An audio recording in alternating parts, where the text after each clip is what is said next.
அரளிப்பாறை மஞ்சு விரட்டு 600 காளைகள் பங்கேற்பு. மலைக்குன்றின் மீது அமர்ந்து பல்லாயிரக்கணக்கான பெண்கள், சிறுவர்கள் மஞ்சு விரட்டை ரசித்தனர்.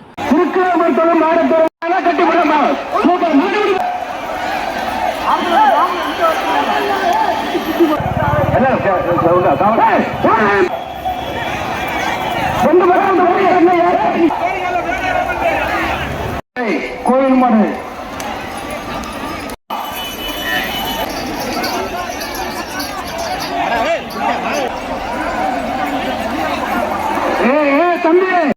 சிவகங்கை மாவட்டம் சிங்கம்புணரி அருகே நடந்த அரளிப்பாறை மஞ்சு விரட்டில் 600க்கும் மேற்பட்ட காளைகள் பங்கேற்றன.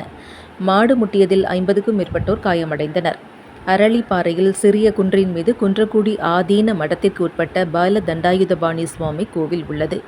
5 நிலை நாட்டார்களுக்கு உட்பட்ட இந்த கோவிலில் ஆண்டுதோறும் மாசி மக திருவிழாவின் 10ஆம் நாளில் மஞ்சு விரட்டு நடக்கிறது.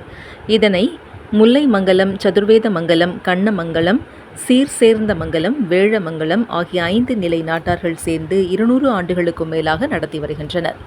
அதன்படி கோவிலில் சிறப்பு வழிபாடு நடத்தி காளைகளுக்கு மரியாதை செலுத்தப்பட்டது.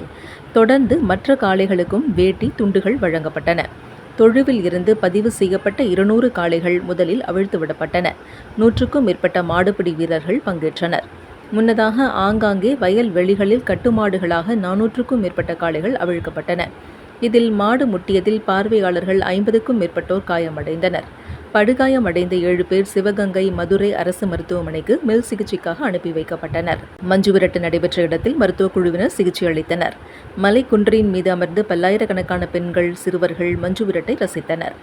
தேவக்கோட்டை கோட்டாட்சியர், சிங்கம்புணரி வட்டாட்சியர் மஞ்சு விரட்டிற்கான ஏற்பாடுகளை கண்காணித்தனர். 200க்கும் மேற்பட்ட போலீசார் பாதுகாப்பு பணியில் ஈடுபட்டனர்.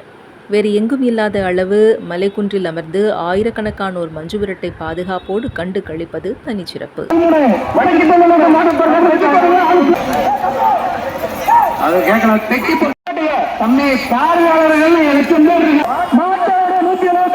மாட்டோடு